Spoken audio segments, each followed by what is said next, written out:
Hello and welcome to the Last Word on Spurs. We are, of course, your multi-award winning Tottenham Hotspur podcast. We are back, and apologies if I'm shouting at you right now. I'm doing my absolute best to try and control the microphone from my end. If you're with us for the very first time, you can find us on iTunes, we're on Spotify, we're across all major audio platforms. We are here with a show titled and billed Tottenham in transition, as of course we build up to Spurs returning back to the Champions League, of course, to face Bodø Glimt on Tuesday and look back at life in the last 7 days as Tottenham fans. Helping me do that, back alongside me, delighted to have this man back on our screen. It's been a while. Lee McQueen returns. Macca, how are you, mate? Lovely to you back alongside us. I might need to unplug and come back in and stop fighting you for the mute button. Macca, how are you? Yeah, no worries, mate. Yeah, you are very loud. Yeah, I'm really good, mate. Thanks. Just eating my little plows. Nice glass of vino for a Sunday evening with you and all the viewers and listeners. So happy days. Disappointing yesterday, wasn't it? The way we played. Obviously got out of jail. Polina showing off his 5% body fat, which was quite nice to see. But to the bottom of the league. Probably not so much to say. Oh, well, there you go. Look at that. Perfect. Look at that. Go on, son. He's been a good signing for us, hasn't he? So, yeah, disappointing again at home. But ultimately, looking forward to getting into it, mate. Absolutely, mate. Love to be back alongside us here. Also back on the show. Look, when people see these kind of nature of guests come on, it's billed as a crisis. We're not in a crisis. We're not worried a crisis is coming. But normally when he is here, stuff normally does erupt. Billie T's back on the show. Bill, love to be alongside us, mate. How are you? I'm very good, man. I never want to see Wolves ever again in my life. I'm so sick of them, man. It's been 6 games now without a win. Just bin them off. I hope they get relegated and we never have to play them ever again.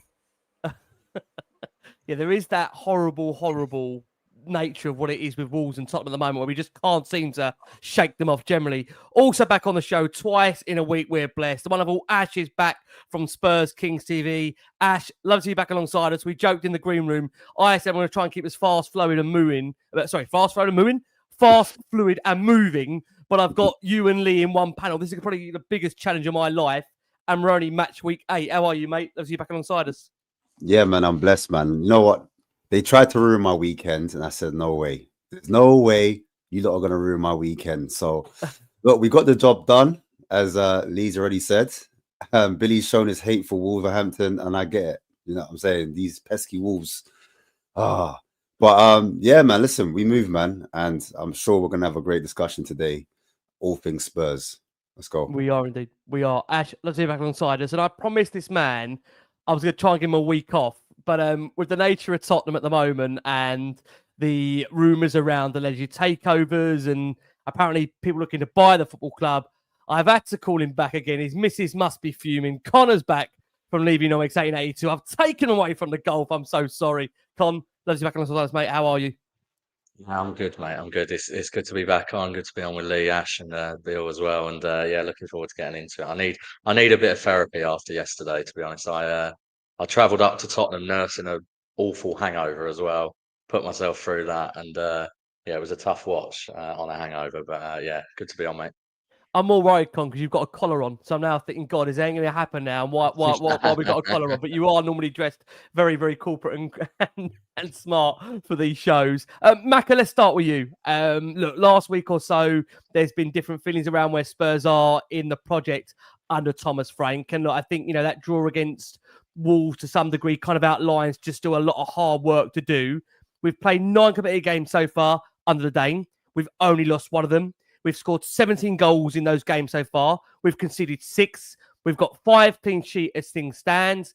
We end the weekend in terms of the table within the top 4. And yes, it was far from an impressive Premier League performance at home.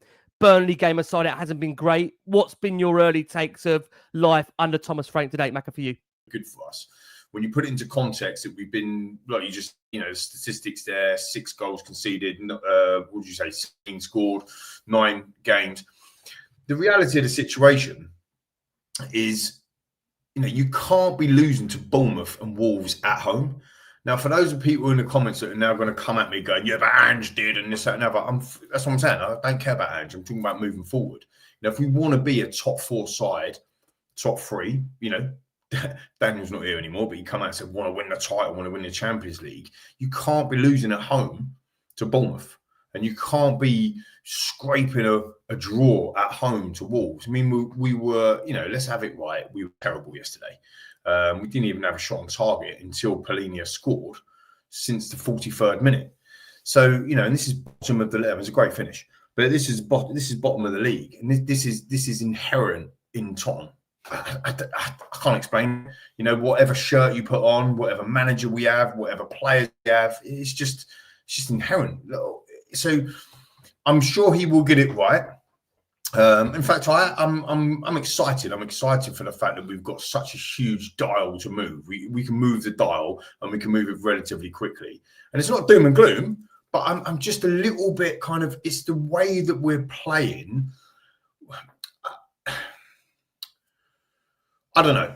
It's anything I say is going to be kind of compared to what we were looking at last year. Is this disrespectful, Rick, to say it just feels like we're Brentford? I mean, it's an easy thing to say. It just, I don't know. We beat Man City, but we always, I know it sounds ridiculous, but we always beat Man City. We have struggled against, and I think Gary O'Neill, and I know you like Gary quite a lot, actually, his analysis on M&F and Saturday football and that sort of stuff. He even said yesterday, we struggle against teams that kind of sit in. And therefore, teams when we haven't got the ball, like i.e. against Man City or some of the bigger teams or whatever, seems to do a little bit more. So let's see. I mean, I'm not making a judgment now. We're 9 games in. We're doing okay. But, when you put the table up, it means nothing. Again, greatest respect. You've got Crystal Palace in 2nd and Sunderland in 4th or 3rd, 5th or whatever it is. Oh, sorry. I can't forget Arsenal, for God's sake. Yeah, so Crystal Palace in 3rd and Sunderland and Bournemouth are 5th and 6th. You know what I mean? Like the table is just ludicrous now. So, look, we've lost 1, which is really positive in terms of, we're not getting beat. And like you said in a group, Rick, like if you can't win, don't lose. And we didn't lose, and that's fine. But, however, it's Wolves at home, bottom of the league. And I know they're a bit of a bogey team for us, but come on, team. We got to be beating a Wolves side. He wanted us to come out, flying out the traps. We didn't do that. We didn't press. We went in the mid-block halfway through, and we didn't have a shot on target since the 43rd minute until Polina scored. So that is an issue. And anyone watching football yesterday could see that Wolves, again, let's be honest about it, they deserved to win the game, didn't they? Let's be fair. They deserved to win the game. So maybe we put that down to a one-off, but we can't because we had that against Bournemouth as well. So lots of work to do, but I just feel a bit, does that make sense? Sorry to waffle on.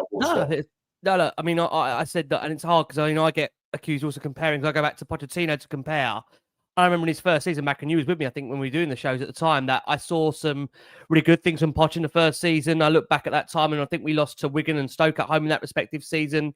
I see similar things already with regards to Frank in the fact I've seen some really good things. I think we look already stronger from set pieces. There's no doubt about that. I think defensively, we do look more solid. I think offensively, that'll be my concern. That my worry is when we do go 1-0 down at home, have I got confidence we're going to go and score 2 or 3 to win a game? That's where I've got my degree of concern at the moment. But the thing about it is, I think whoever came in next was going to need to be given time to turn it around. I think people were quick to forget. Bill, we did finish 17th. I think it's very hard to go from 17th to jump straight back into top 10, top 6, top 4. It's going to take time. But I've got confidence in Frank that he's a good coach. I really, really like his post-match interviews. I feel like I learn a lot from him. I feel that he very much takes everything in that he's been asked, and he comes out with really, I think, concise, due diligent answers that gives me confidence that if this man is back and given a squad to be able to compete, we will get there. But it's going to take time. I mean, where are you, Bill? Because I know last week you were very optimistic about Frank. Here we are a week on. Yes, we got through to the Cup. It was a fairly decent performance again. Doncaster gave us some problems midweek. Can't get away from that. And I think it's fair to say that Wolves definitely gave us some problems, of course, over the weekend. But we came back. We got a point. I mean, that's a good thing because we are coming back now to grab points in matches that, I said this in our post-match show, I'm not sure whether we do go and get a point against Brighton. I'm not sure whether we even go and get anything against Wolves when we go 1-0 down. So where are you in terms of, Bill, where we are right now? I think it's been a pretty good start, for sure. I think there's, some real signs of improvement, particularly defensively. Obviously, like Lee, I'm a big fan of Ange, and I like attacking football. We haven't seen the best attacking football, I would say, so far. We were actually better against Brighton than we were against Wolves, which is a funny thing considering, Wolves are the bottom team in the Premier League. We looked a lot more better in attack going forward against Brighton.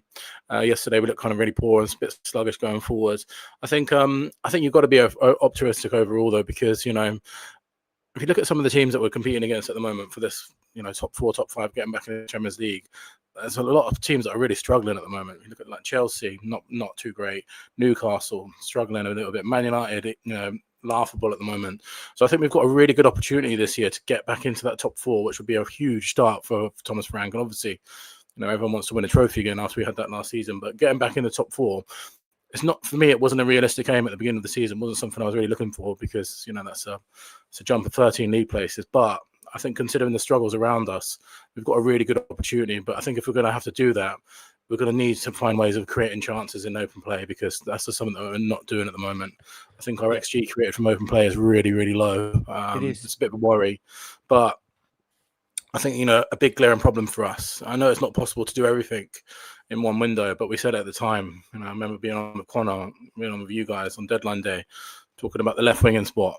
And right now, that left wing spot is really, is really showing us up.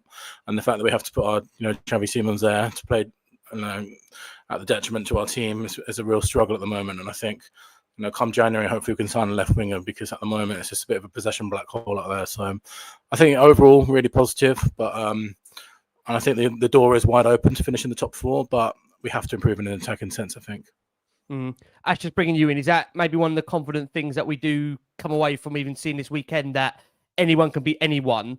And it feels right now it's a real open race really for all of the spots around the European places. Is that what will give you confidence, despite, I know, a lot of us wanting to beat Wolves and get this curse of our back when it comes to beating them on a new outfit? I think what it is the level of the league over the seasons gone by has risen. And what we're now seeing is you had a traditional top 6. And as Billy's already alluded to, there's no longer that. It's like Liverpool, Arsenal, and then you'll probably put Man City. And then there's a big gap between the mid teams after that. You've got your Chelseas, you've got us, and then you've got Palace now creeping up. You've got your Brightons that have been there before, Bournemouth's performing well. So it's anyone's game at the moment, that type of top 4, top 5 position. So that's what you're seeing now. And that's why, like as you said before, teams are well coached. It's the coaches now. They're coached to defend well, defend deep, and they're coached to transition and create big chances. And everyone's looking at XG, and XG meaning big chances. So if you create a big chance or clear-cut opportunity, it's going to show a bit higher for other teams compared to maybe teams that are more dominant in possession. Because I think when we had the ball, we did create chances. There was a chance that was Bergvall and Kudos created, but then it was offside. There was a chance when Kudos was inside the box. He smashed it. Keeper saved it, got a good hand to it. There was a ball over the top into Bergvall. Bergvall air kicked it, didn't quite get there. There was times when the doggy is running down that flank. He takes an extra touch, but there's no one in the actual box. And that's the reason why he hesitates before crossing that ball. And it's those little things there where we're having a lot of teething issues, because we're literally in transition from what the previous coach had. And some of the players that Ange had, he wanted players like Bergvall, who's really good. But in possession, there's times when he needs to be in the midfield and not vacate that area. And we've seen a lot of the times when, even when we've had Bergvall and Sarr, they've been more box to box, if that makes sense, as opposed to being steady in possession. Because I did read something about Frank saying, when Bentancur came off the pitch, that he felt we lacked a bit of control. What did he mean by that? I've got questions myself. I'm still trying to figure it out, but I'm just going through it logically. Sometimes when you're trying to chase a game, you're 1-0 down, or you're trying to be home, you're trying to be front-footed. Sometimes we do rush in possession. And when you rush in possession to create that chance, what happens? You end up losing the pass. You end up miscontrolling, overhitting passes, underhitting passes. You start making chances like you don't take the chances you should be doing because you're overthinking or overanalyzing it. And it's all in real time in high speed. There's times when you need to put the foot on the ball, pause, slow it down, control, and be a bit more patient and suffocate a team, and then create chances like that where I feel like Spurs are like, gimme, gimme, gimme, now. Do you understand? And then before you know it, the crowd gets on the back of some of the players that they don't like, because there's certain perceptions of players or narratives that people hold, because everyone's got their favorite player and where they think they should play. Do you understand? And so maybe having Xavi in the 10, because he was eventually moved there. We saw Kudos moved all over the shop from the left wing. We saw that the left wing, he didn't look too comfortable there. He wasn't making the right decisions. I think when you have a player in a particular part of the pitch, I always talk about pitches. What do they see? How quickly do they see it? Can they use their mind? Do they have the IQ? And how many times have they played there in that career? And I think on the right-hand side, Kudos just looks a lot more sure because he's played a lot more minutes there. So hence why when they moved him left wing, they quickly learned. And I don't mind them tactically changing things to try to change the game, because Wolves went from a back 4 to a back 3, and their central defender would sometimes pop into midfield to create the extra man and the overload in the middle, which caused us problems tactically because we were chasing the game. And you saw how Wolverhampton, they were more calm when they were building at the back.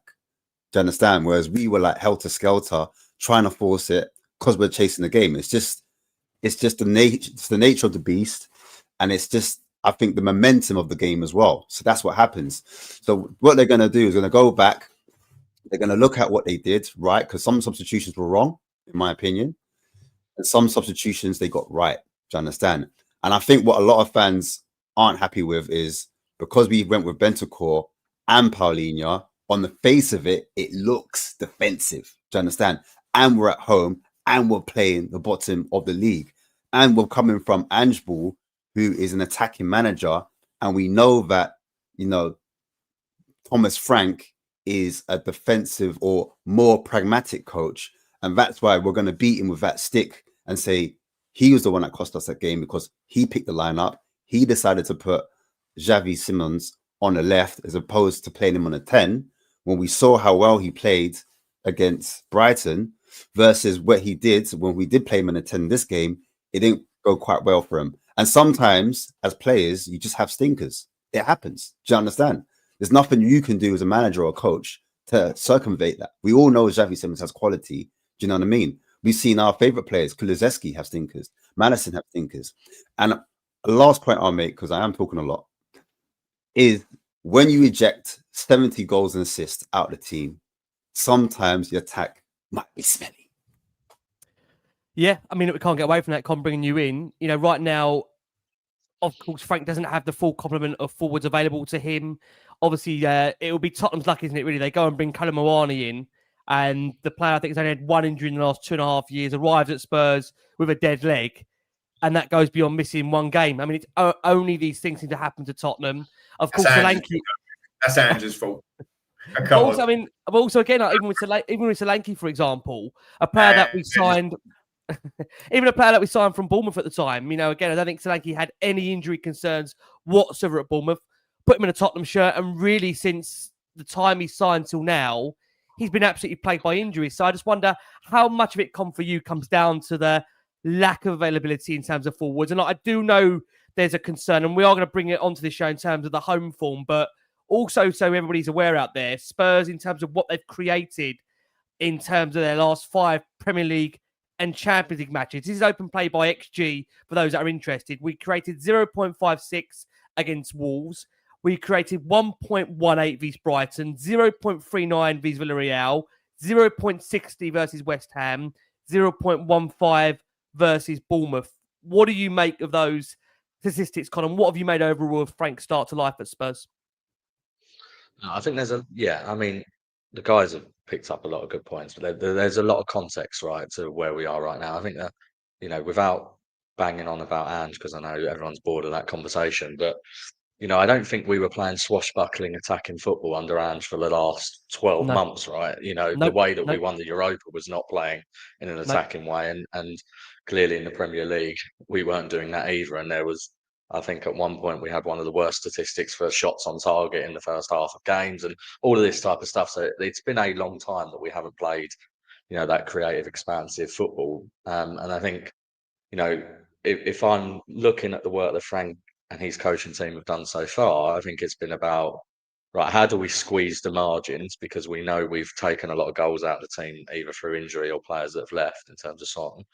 And players are now getting, embedded in the likes of Xavi Simons. Obviously, he had a bit of a stinker, to Ash's point, but he's getting used to the league, and I'm sure he's going to be a fantastic player, as we discussed before. Obviously, on that game on Saturday, you're missing Muani, Solanke, Maddison, and Kulusevski. So that's 4 attacking players that, two of which were our most creative players last year.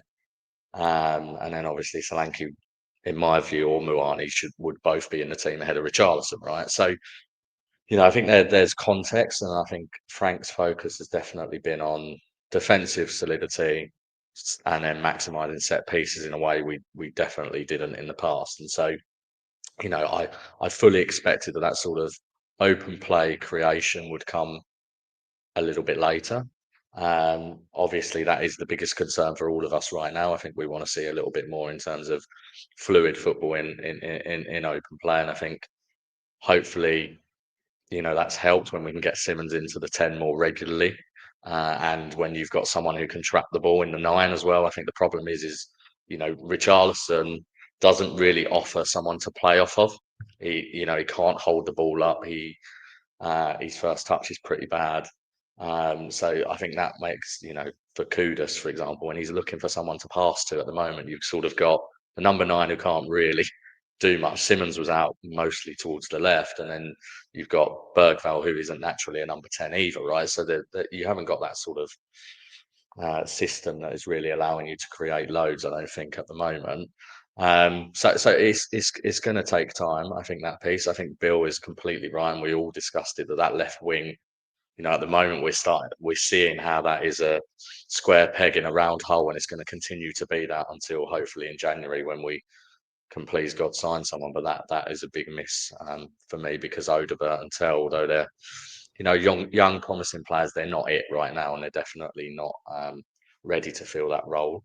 Part of me does think, though, do you just bite the bullet on one of them and just say, because at the moment you're effectively weakening 2 positions, because you're playing Simons out of position on the left, and then you also, so you haven't got him in the 10, and he's not as effective on the left. So do you just bite the bullet and just really invest in one of Odegaard or Tell to play out on the left regularly, so you can get Simons in the 10? I think that's it, particularly in games like Wolves at home. I think it's a bit different. You're playing Man City away, right?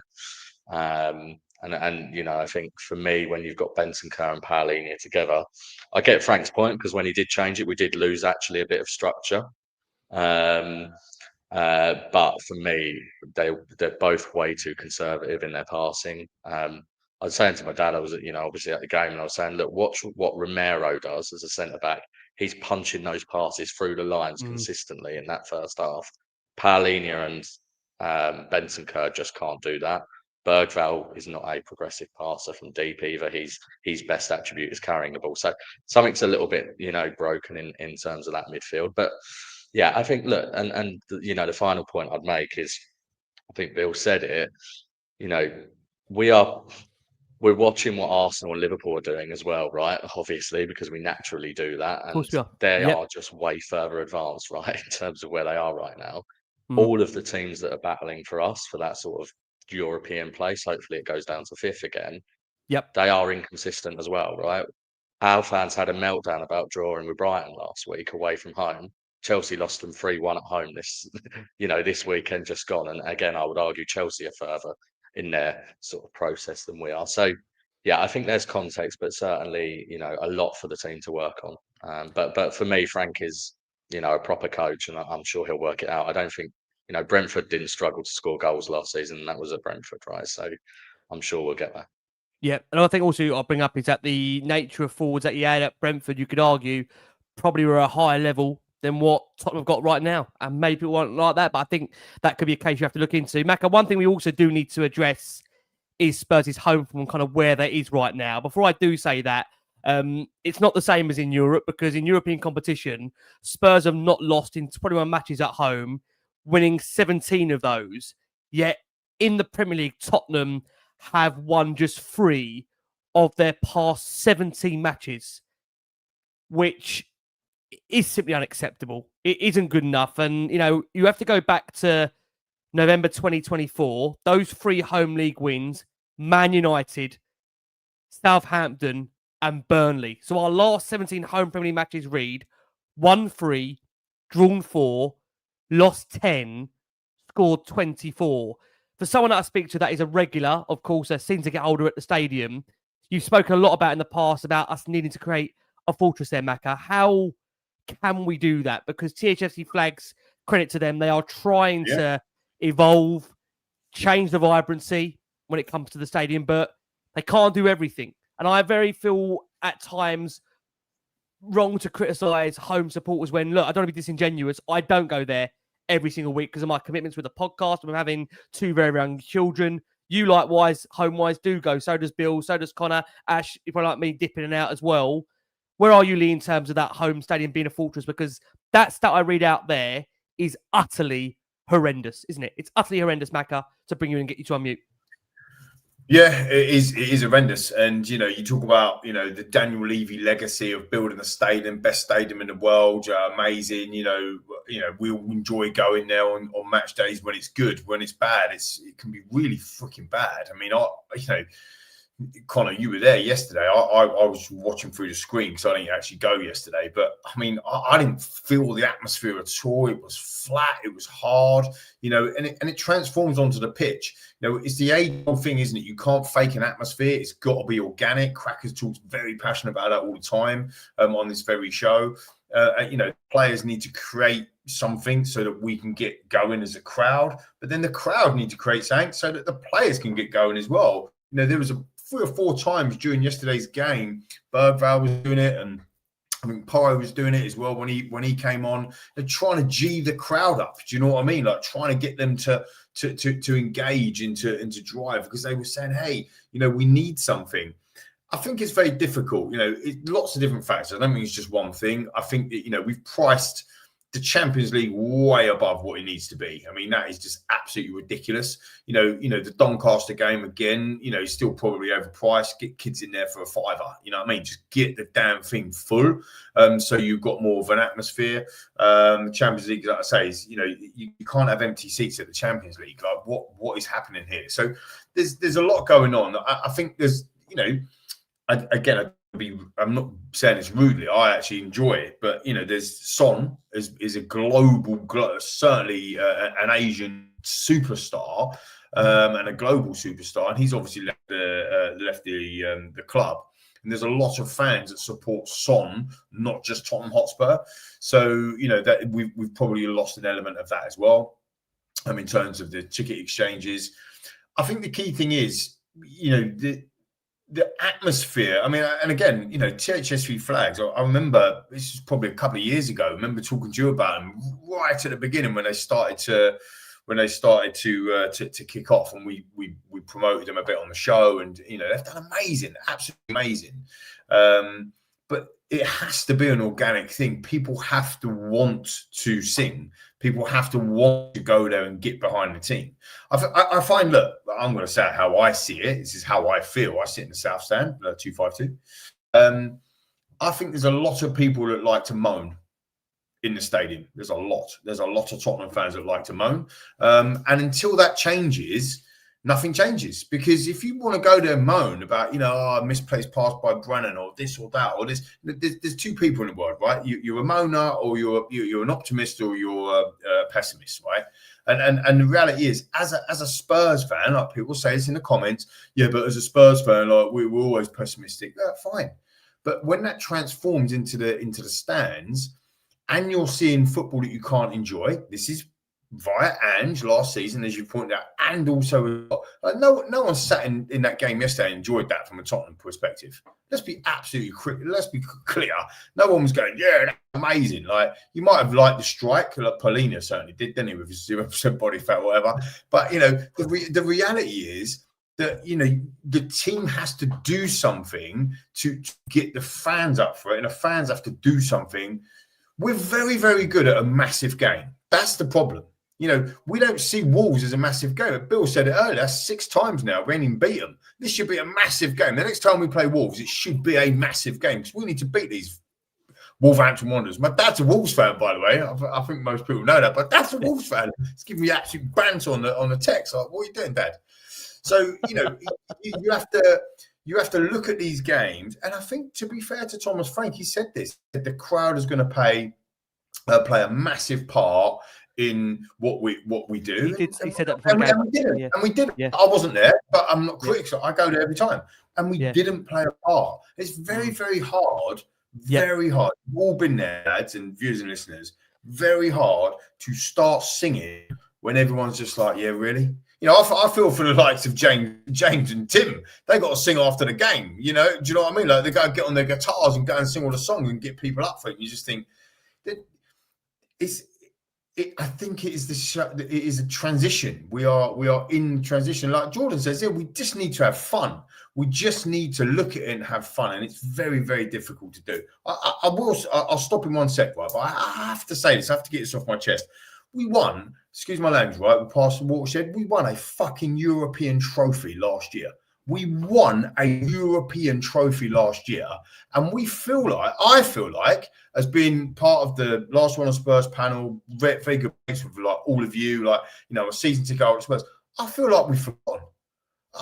This is the biggest thing that we could do at Tottenham Hotspur Football Club, and we should be singing from rafters the whole time. We are champions of Europe. We should be telling everyone.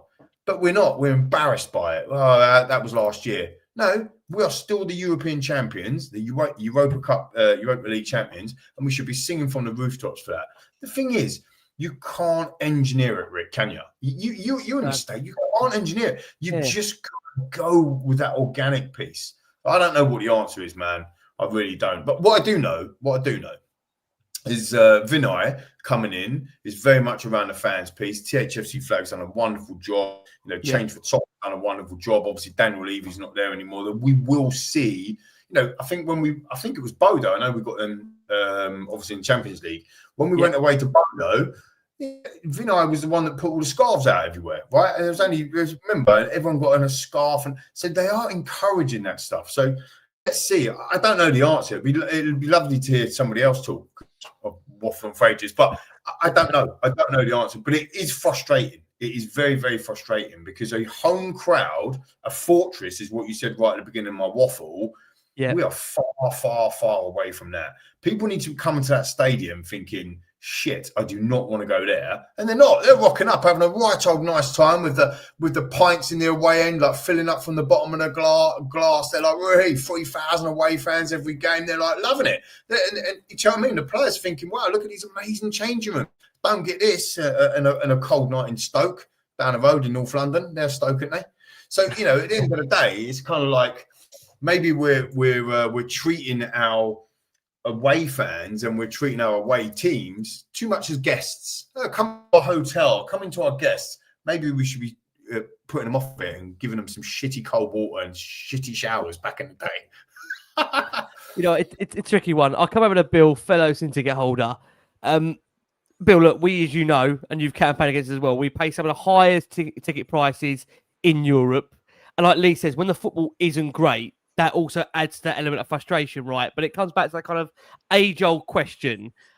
Are the fans there to really push on the side, or are the team there to entertain the supporters? It's a very difficult one in terms of knowing that fine line and balance.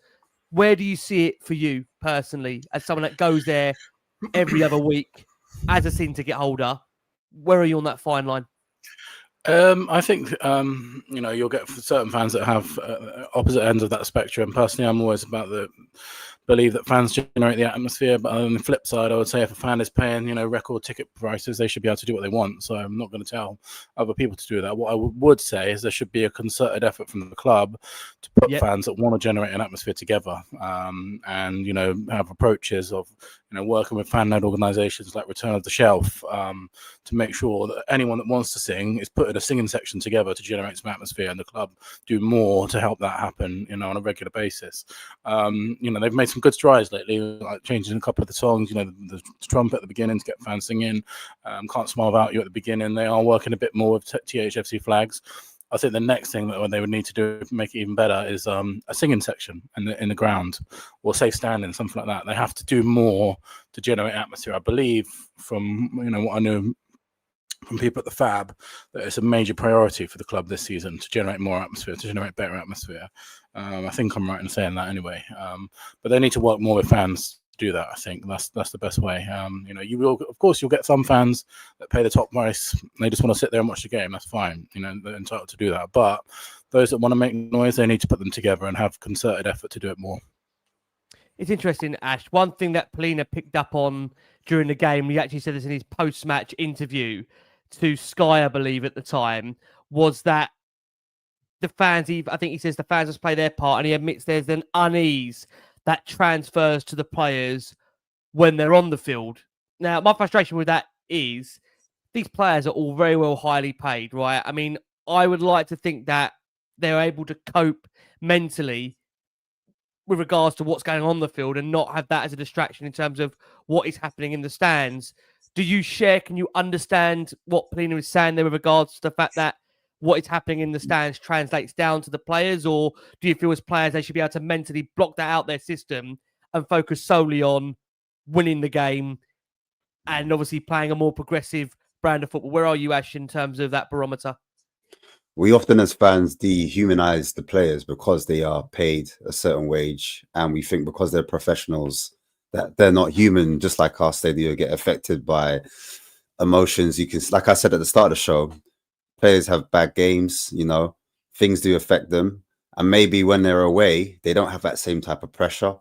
And so maybe internally, if he is saying that, then maybe Thomas Frank and the team need to sit down with some of the players and get some of the psychologists in to look into some of the mindsets, the mentality, working with, boos and jeers, etc., just to help with that a little bit. Any little sprinkle, if he's coming out and saying that, that's putting them off. And us as fans as well, if that is the case, then we need to get behind the boys. Do you know what I'm saying? Because how can we be going against our own? How can we be our own worst enemy?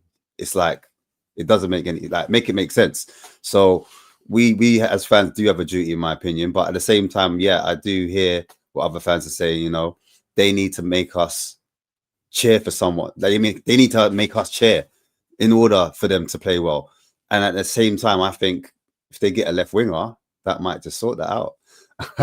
But seriously, I would study, just to go back to the other points, other teams that have great atmospheres across the world, not just here in the Premier League or in the Championship or lower league levels. Study other fan bases, see how they do.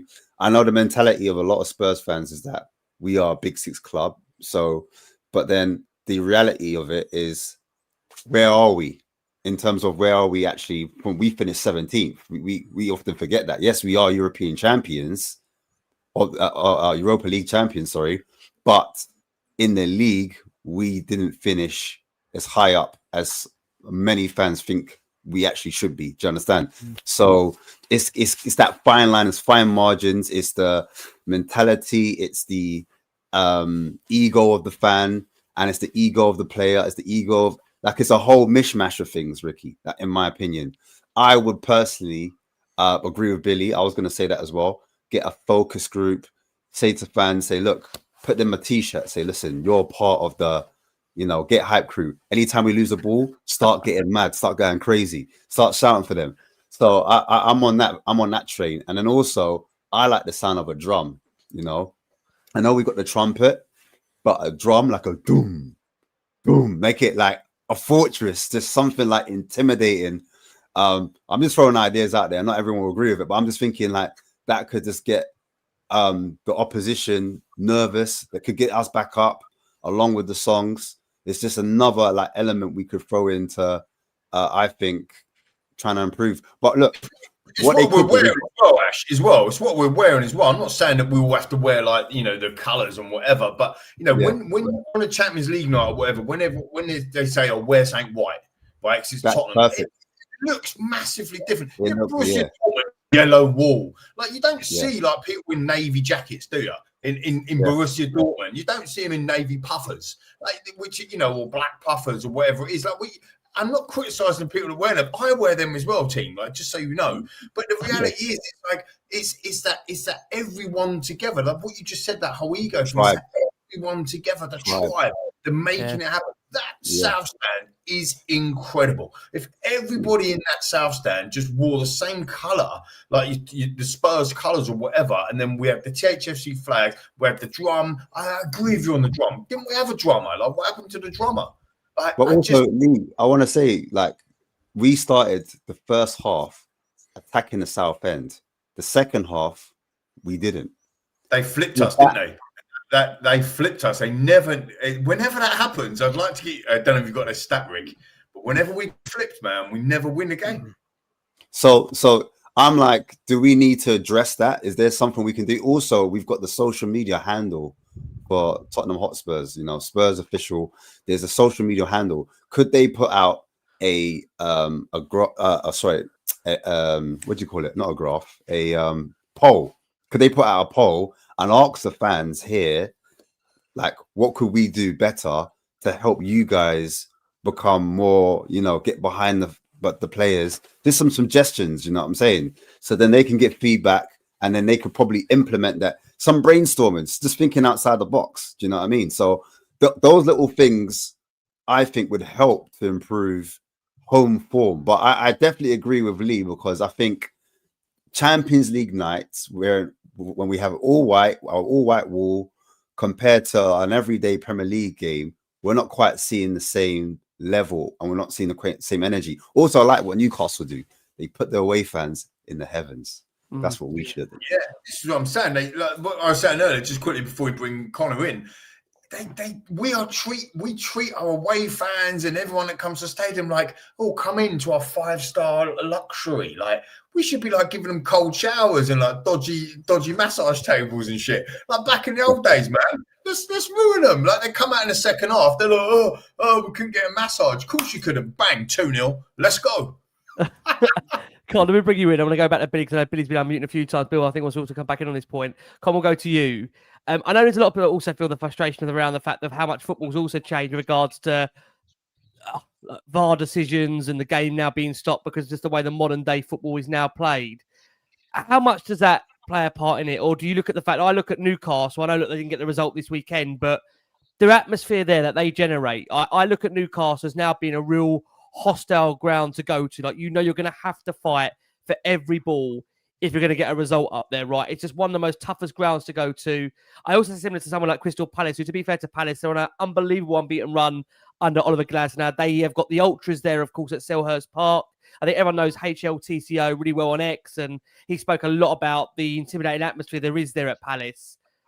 How easy is that to recreate at Tottenham, Con? What do you think about that? Or is it hard because of the nature of ticket prices, of the fact that maybe it's not the same faces that you see week in, week out? Because I can tell you out there, I think we all have. I'd be surprised if, you know, in the Spurs circle, nobody's been offered a ticket at least for one of the home games this season, because people just simply either can't go, don't want to go, or for whatever reason can't make it due to other commitments, which again is a real indictment of really just where we are and the fact we can't, for whatever reason, generate a consistent atmosphere at that stadium. Con, where do you sit on this? Yeah, I think there's a few points. I think you know, I think ticket prices is definitely one, right? I think you naturally, when you're, you know, the examples you just give of Newcastle and Palace, their season tickets will be, if it may be half of mine, or even less than that, right? And I've got one of the cheaper ones in the South Stand. So I think that definitely makes a difference in terms of just the sort of type of people that can afford to go to football and are more likely to be raucous. I think for Newcastle, and Palace, to be honest. I think with expectations are different as well, right? Certainly, I think if we were speaking about Newcastle's atmosphere when Mike Ashley was at the football club, I don't think people would be saying it was a great atmosphere. I think people would be saying it was toxic, and they couldn't fill their stadium, right?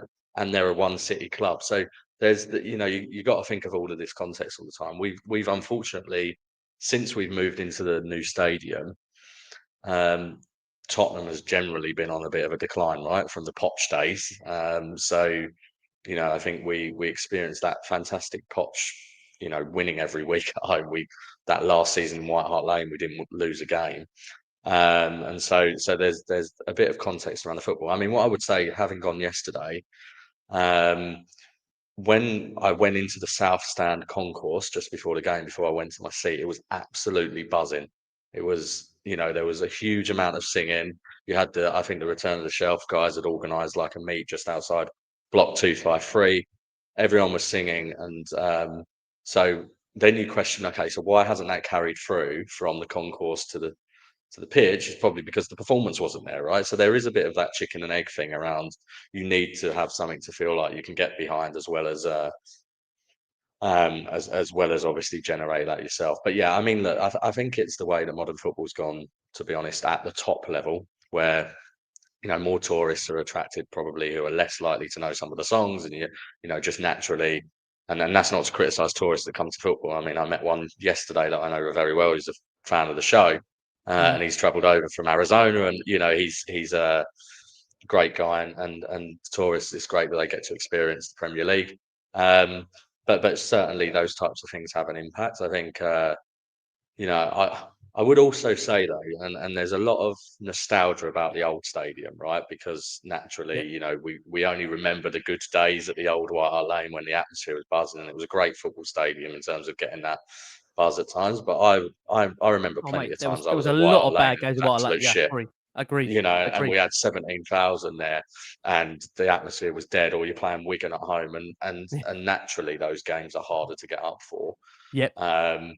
Whereas I also remember, to be honest, at the new stadium when we beat Arsenal 3-0, for example, unbelievable that night. That's unbelievable that night. That atmosphere. And Man City, and some of those, the atmosphere was absolutely mental, right? And it was a brilliant atmosphere. So I think we can get it back. I think some of the stuff that guys have suggested, in terms of some of the work that some of the fan boards are doing and things will help. But I think, to be honest, if we start winning consistently, and I know it's a bit of a chicken and egg, as I say, that will naturally get it better. But it's difficult, I think, with the ticket price as well. And I think there's missed opportunities, right? Like things like, that Doncaster game. If you're not going to fill it, why don't why don't you just give the tickets to local school kids? That's a nice idea. The Villarreal game, you've got no concessions for a Champions League game. And the problem is football is there's so many games now, it's so frequent that I can see that, there's people, it's very difficult to afford to go to every game right now. I think chap in here, Paul Watkins is here. Honestly, last time I went to a game of 5 here, Paul says, last time I went to a game, 5 of us, £400. So yeah, it's crazy. It's crazy, isn't it? Yep. This is the hard thing, isn't it? I mean, Bill to go on. Sorry, I know Bill wants to come back in. Just quickly, you talked about entertainment. Every time we talk about entertainment, we go back to Ange going, "Aren't you entertained?" I ain't talking about that, but I am talking about you're spanking £400, like that. Paul just said there. You do want to be entertained. I'm not being funny. You do want to be entertained. So the concourse is buzzing. Return of the Shelf got it buzzing, as Connor just said. It's classic. Couple of beers, some pizza, great food. I mean, it's amazing. If you've never been to South Stand, it's incredible before the match. You got to get that Macca into the stadium. It's all very well doing the concourse. You've got to go into the stadium. This isn't a Thomas Frank thing or anything else. I remember we went to play Newcastle at Tottenham Hotspur Stadium. Sorry, I think it was a late kickoff, an early kickoff, whatever. Stokes, this was a few years ago. Ben Stokes at the cricket just smashed the crap out of the ball, and it was amazing. And the atmosphere in the concourse was insane. Everyone was buzzing. It was amazing. Get up to stands, we lose 1-0. I mean, it's classic. We literally lose 1-0. And it's because it doesn't transfer. I mean, Tim and James Black and that, like Tim Winston, friends of the show, they do an amazing job in the concourses. Yeah. People up for it. They do. THFC, they do. They get, and then it comes up and we sit down. And so it has to be. Here's the thing, right? You can't have 3 shots on target in a game at home. No, you can't. That's the fucking problem, team. Like, come on, man. Like, under Conte, we would have, on average, I've done all the stats. I ain't got my blue book with me, right? But just take this as read because I remember it. On average, 7 shots on target a game under Conte. And he was the guy that was like, oh, yeah, like negative football. 7 shots on target. Look at Man City. They absolutely annihilated Burnley the other day. Probably back to their best. Classic Man City stuff. Haaland scoring for fun. They had like 10 shots on target. Like, you can't go into a football match and have 3 shots on target. Like, and then expect the crowd to be like, where he? Like, it doesn't correlate. Does that make sense? Makes sense. Doesn't. Yeah, it makes sense. I mean, Mario says here, I'll say it again, we are a damaged fan base that always turn up with fear of losing. As I hear what you're saying, I think also on that point I want to say, though, is that this is also, I think, down to kind of fans to try, if they can. We've got to manifest, I think, a bit more of a positive energy.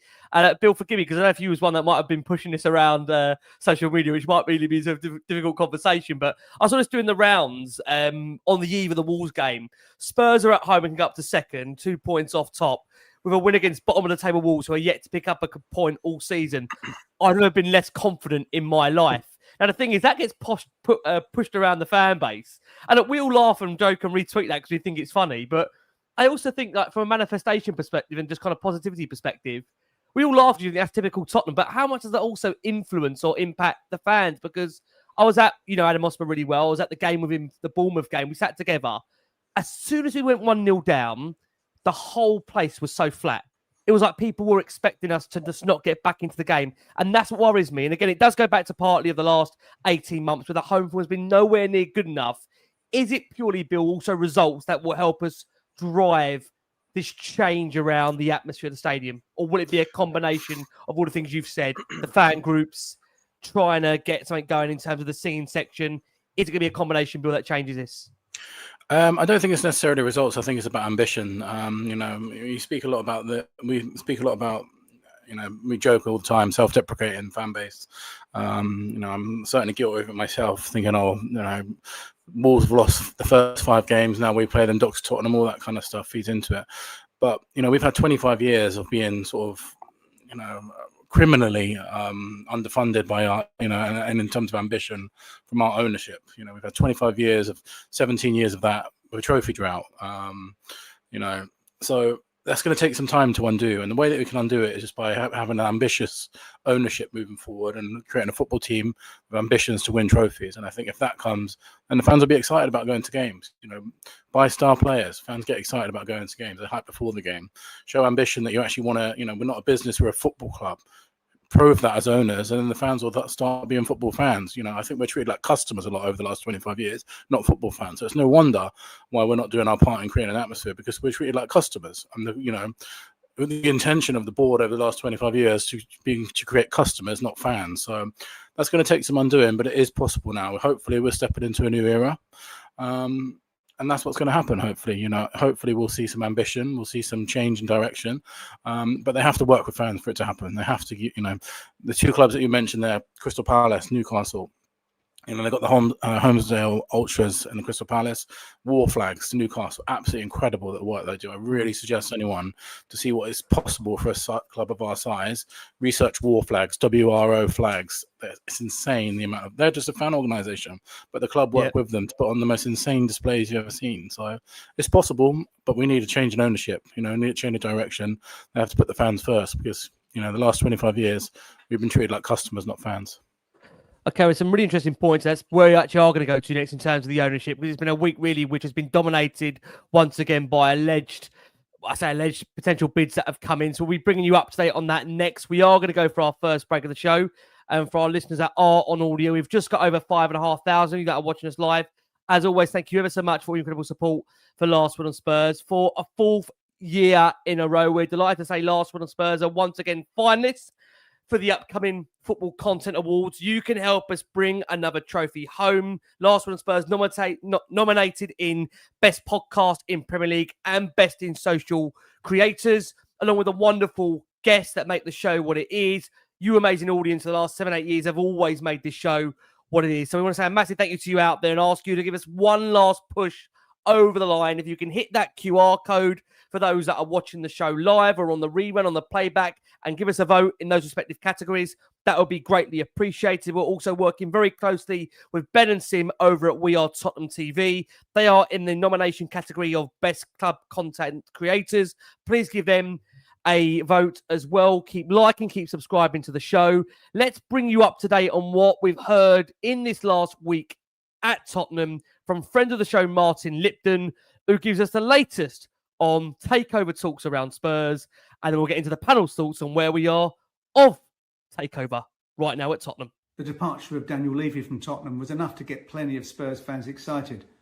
But tonight, Sunsport can bring news that will truly get them off their feet and wondering if the club is about to go into the stratosphere. Spurs are the subject of a £4.5 billion bid to take over the club, a world record sum. And that includes a remarkable £1.2 billion spending pot to be given to Thomas Frank to reinforce the team. The man behind it is a former DJ, now a US tech guru, called Brooklyn Eric, who's assembled a 12-strong team of US investors who've already made an approach to Enoch and the Lewis family.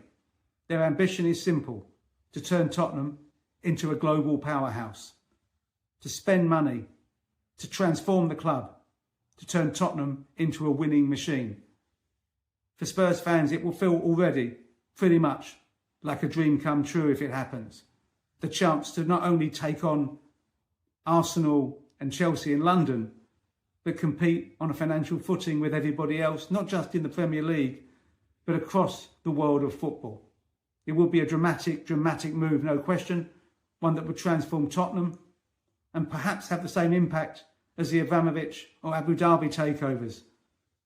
No wonder there would be Spurs fans salivating at the prospect. And in his blueprint for change, entitled Tottenham 3.0, Eric has laid out his genuine belief that everything can change. For his position, he will be buying a property that's already world-class in many respects.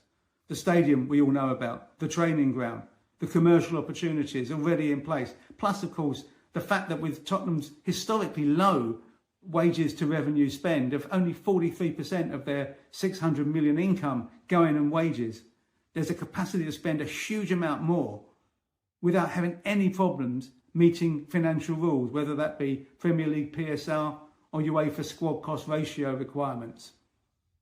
The Spurs fans have long argued that the owners value profit over success. Potentially they have new owners whose focus will be success rather than profit. So there you go. That was Martin Lipton, friend of the show, who brought us that exclusive earlier in the week. There has been quite an interesting statement we've had from non-exec chairman Peter Charrington. I know we've also got a lot to say on this subject. Before I go to Lee, Connor, I just want to bring you in because the Tottenham Hotspur at the latter part of the week have unequivocally rejected an informal expression of interest from this consortium headed up by Brooklyn Eric, looking to take over the club in what is believed to be a 4.5 billion deal. I want to come on to you if you can, Con, just to explain to us out there what we've seen in this last week. There's been this takeover panel disclosure table. Interestingly, Eric himself has been quite present on social media in this last week and seems to have also shared some form of a what looks to be almost outline tour guide that appears to insinuate he's had some kind of a tour around Hotspur Way and potentially the stadium. But if we start with, let's bring you into this point around the takeover panel disclosure table. For listeners on audio, if you can explain what that is and what it means, that would be great, Con. Yeah, sure. And I mean, he has been, to your point, he has been very active on social media, which I'm not sure is necessarily the best way to try to get yourself in negotiations for business that's worth 3.5 billion. But anyway, yeah, I think that in terms of the takeover disclosure, I was looking out for this because obviously the Sun story leaked first, right? The night before this disclosure was made, I believe. And over the years, there's been a number of rumours, hasn't there, about various parties who may or may not be interested in Tottenham, and they haven't often made it as far as being required to be disclosed in this takeover panel disclosure table. And just for the listeners, we probably spoke about it last time when the previous links with PCP and the consortium through Firehawk Holdings came up. But effectively, because Tottenham were previously listed on the stock exchange on AIM, and we've got about 30,000 minority shareholders, we still have this requirement as per sort of listed businesses, whereby if someone is interested in potentially taking over the football club, they have to engage with the takeover panel, and a disclosure has to be made. Now, with this one specifically, we can't tell whether there's been any, and I'm sure the guys will probably come onto this, and I'm sure Lee will talk about this a little bit, how serious these guys are, right? Because the fact that we were already in an offer period with the previous interest in the club, as soon as this media story dropped, Tottenham almost had to come out and make a statement in response to it. And therefore, normally with takeover panel disclosures, you would see sort of whoever gets included in there would provide some sort of proof of funds, for example, to ensure that they could actually take over the club. I think because Tottenham are already in that offer period, that proof of funds might not have happened yet. So it's quite difficult to tell how serious this guy is. I mean, in terms of the sort of the tour, it's no news to anyone that Tottenham were interested in investors, right, and getting investment in. We don't know whether that was going to be a full takeover, whether that was a minority investment we were looking for, because Tottenham themselves said this 2 years ago when they announced their own accounts, right, that they were engaging Rothschild to look for investment. So, it wouldn't shock me that these guys, that I take this at face value that this tour probably did happen, right? But that's very different from someone actually being really serious about this happening and fronting the money. And I think the one thing that concerns me with this one specifically is, one, how noisy the guy is on social media, and it's not uncommon for these sort of tech bros or crypto bros to be like that, because that's their sort of way of being, right? And if you remember when that guy from Spotify was interested in Arsenal, Daniel Ecker, he was quite similar, right? He was quite noisy on social media. But the thing that really concerns me, to be honest, about this one is 12. If it is, let's take it at face value and say that he was interested with a consortium of 12 people. That's a lot of voices in the room, I would say, in terms of, and it's all well and good him being the front man, and everyone at the moment, if it was true, everyone at the moment has the same interests, but when you're fronting that amount of money, suddenly you only need one disagreement and it all becomes a little bit difficult. And we've seen some of that at Chelsea, right? There's been disagreements in the way that Todd Bowley has done things, perhaps against some of the other guys, and so that becomes challenging. But yeah, we'll see. Look, me, obviously, I was delighted at the news that Levy left the club, but for me, nothing really changes until ENIC go. So any story about a full takeover, I'm going to be interested in, but I'm still watching this one skeptically. And Ricky, I'm sure by his sort of responses on social media as well, you'll probably be able to get him on the podcast, I reckon. It seems to be open, but he said he's going to. I saw one of the responses to Matt Hayes, who obviously comes on here, that's saying that he's going to respect the takeover panel deadlines, but he would be open to going on a podcast. So I'm sure we'll get him on here. Okay, I mean, Macca, if I was at the drum roll in the background, waiting to hear what you're thinking of this one, let's bring Macca in. Macca, what's your thoughts on this video? Anything you've heard? Anything you want to share on the show with regards to this potential bid from Brooklyn Eric? He's loud, isn't he? He's very, very loud. Very loud. Well, I mean, he talks more than Dragons and his agent. I mean, so like, let's get him on. Let's get him on the pod. Look, I mean, football, who knows? Who knows? But as you all know, I was absolutely bang on the money with Daniel Levy when I got absolutely ridiculed, and I was bang on the money. And if you're lucky enough to be in the WhatsApp group, you will also know. Look, I've been told that they're unaware of an offer, and they're, my information is that we're not selling, and there's no offer being lodged at all. But who knows, right? Who knows? So, like Connor just said, once this starts coming out, maybe, is it Brook? Sorry, I've forgotten his name already. Is it Brooklyn? Wait, you can't be taking that seriously if we can't get his name. Brooklyn Eric. Brooklyn, yeah, is it Brooklyn Eric. Sorry, Yeah. Brooklyn. I appreciate it. I know you're watching 100%. Look, I mean, he might be very serious about putting a consortium together, or also done so, and actually by force Spurs' hand into doing something by going public, as Connor said. So obviously the club have to come out and do something.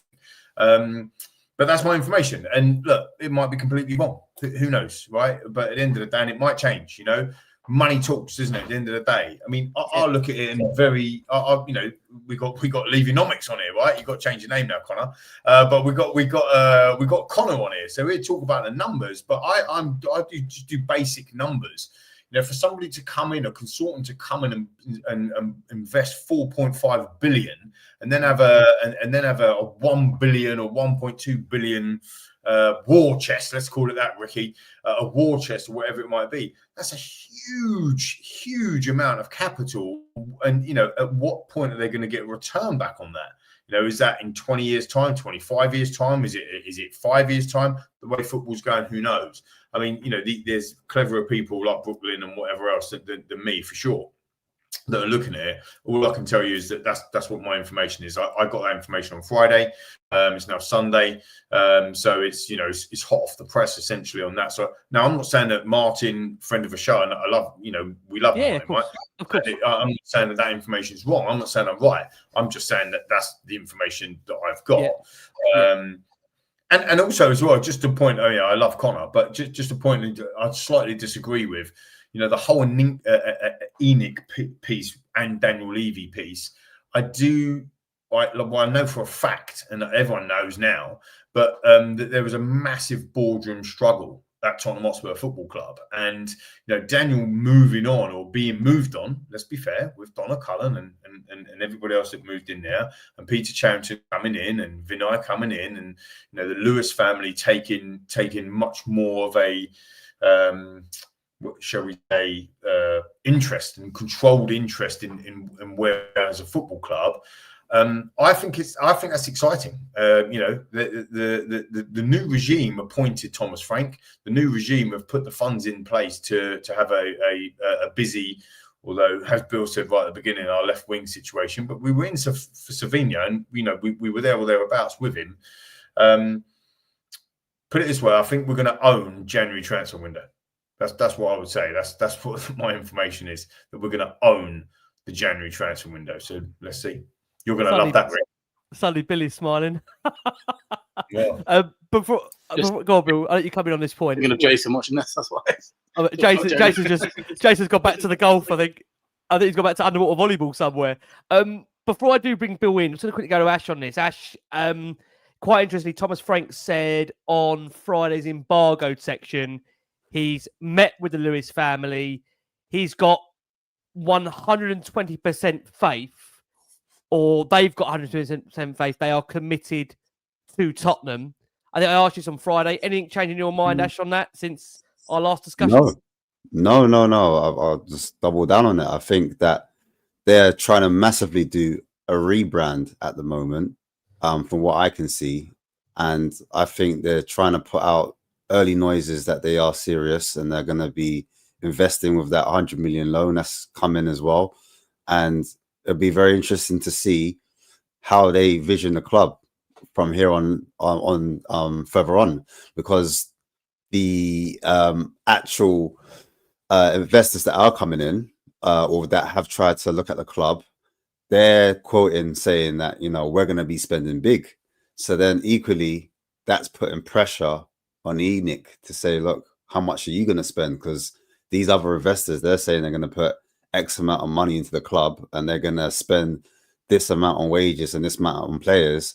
So it ultimately could be a positive thing either way, because I think all fans just want to see the money spent or the manager backed fully, whether that be on wages or a marquee signing or a record fee replacing Son. Because let's face it, since Son's gone, we're missing that kind of talisman in that area. We're massively lacking on that left-hand side, and that seems to be the biggest issue. And maybe ENIC are looking at it and thinking, if we can nail that part, then that could get our era off to a good start. However, it could be a smokescreen. You never know, man.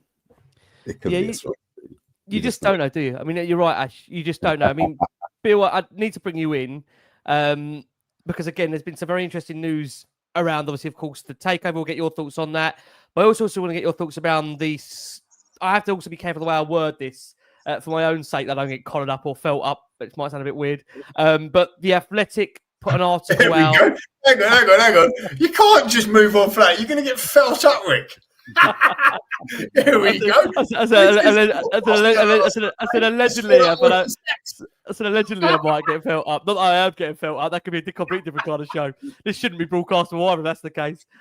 There was a quite interesting story run by The Athletic at the back end of last week that seems to insinuate Daniel Levy has been banned from being able to attend the training ground or the stadium, and even more so has had personal belongings delivered back to him via a van. So we'll get you those two takes, Bill. What do you make of these takeover rumours? And what do you make about the fact that at the moment Daniel Levy allegedly, according to the Athletics article, is being banned at the moment from entering the premises at Tottenham? Calm as a bitch, baby. Do you know what I mean? Like, he did the same to Kane. Well, our greatest ever player, arguably. Certainly the best player of, Daniel Levy's era. Did the same to Pochettino, the best manager of his era. Karma. You get what you deserve sometimes in life. And I think it's really interesting. I know Lee will be a lot more knowledgeable of this than me, but it really speaks to what the relationship must have been like towards the end of the reign. Like, something bad must have gone down. I'm not sure. Maybe Lee can answer what that could have potentially been, but there's no way they're doing this. A lot of people said, Daniel Levy might have seen this coming, or he wasn't sacked. He sort of stepped out, and like all of this just comes out as nonsense, really, doesn't it? And just shows that the relationship must have really strained. I know Lee would be able to answer a bit more on that, but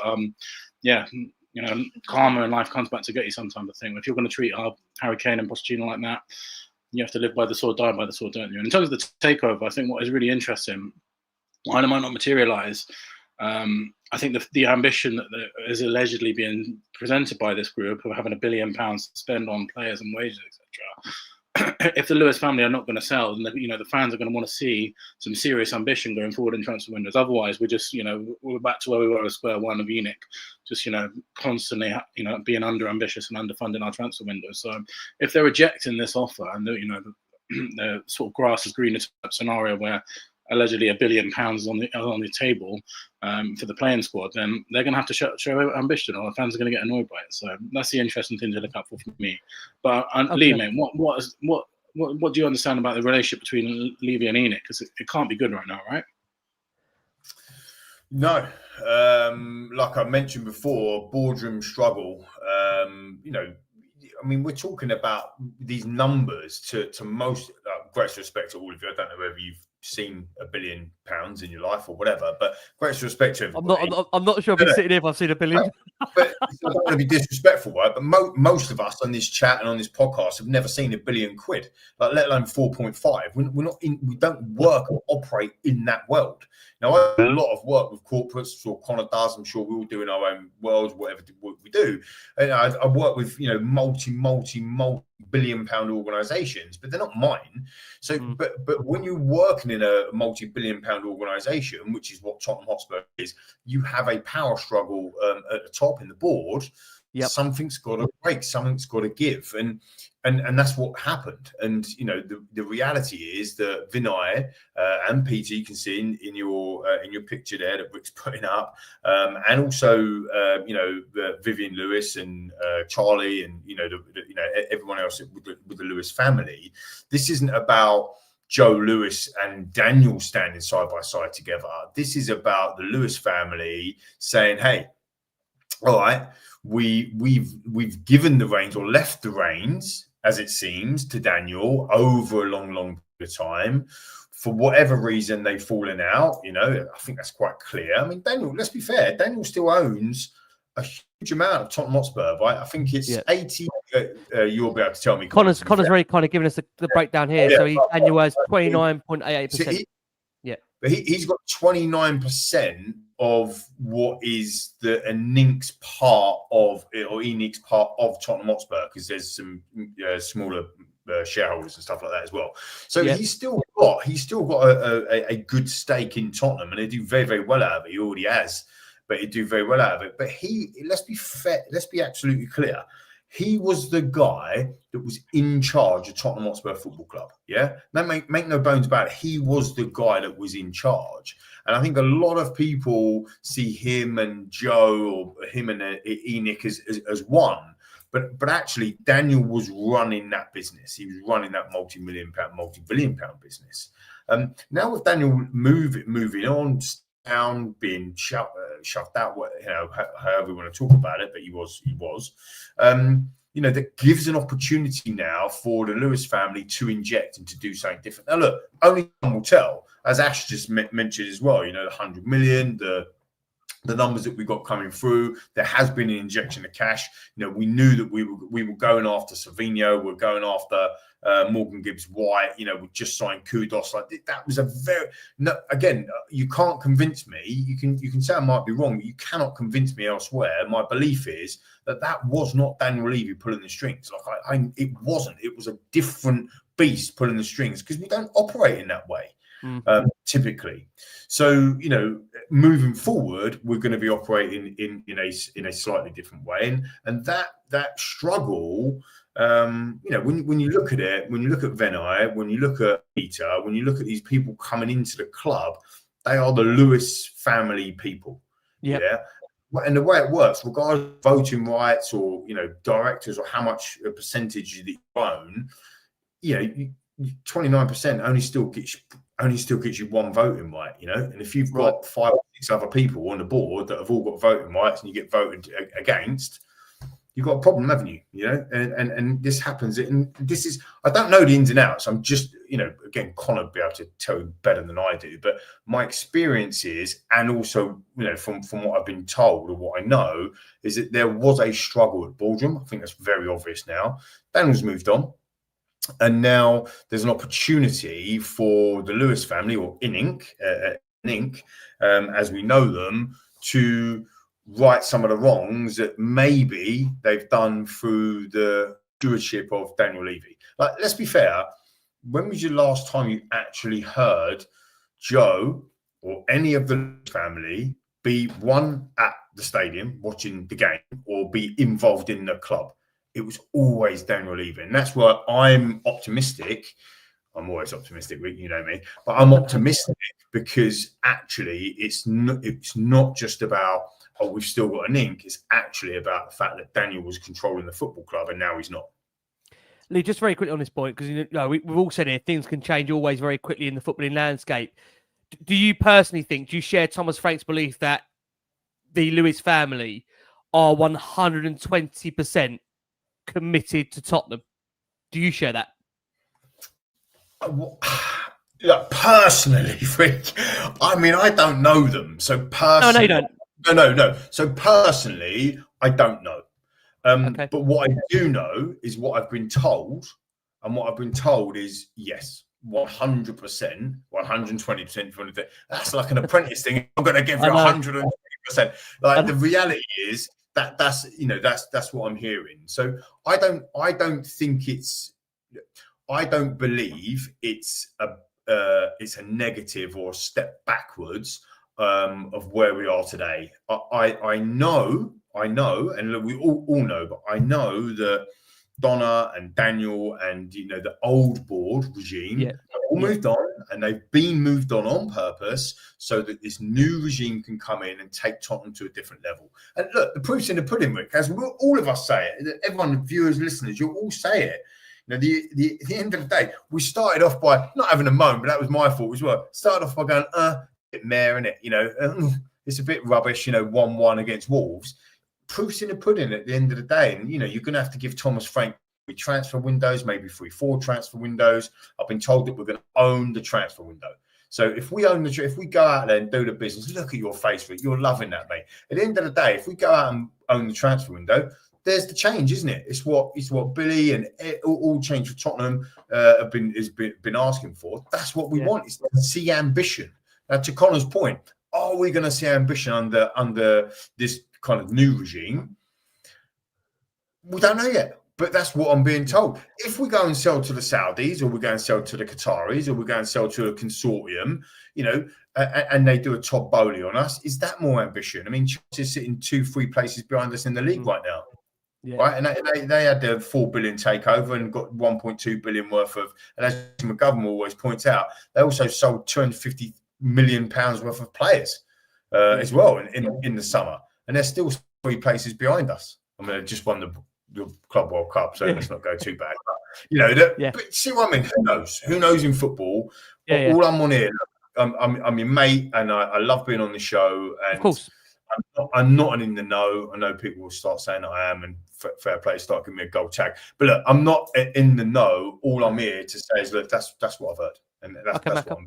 So. We appreciate it. Listen, we appreciate you sharing it with us. You don't have to share it with us, so we appreciate you do share it with us. It's a quite interesting the comment here says we're going to know by the 24th of October. You just want to explain why we may know by the 24th of October, if that's a realistic time frame with regards to if anybody else wants to express or submit a bid during that time. Cobb.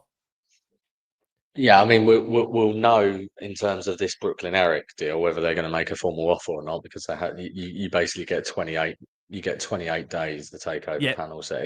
It's basically called the put up or shut up rule, whereby you get given 28 days from making an expression of interest or similar to actually make a formal bid. So the Firehawk Holdings one is the 5th of October is the deadline.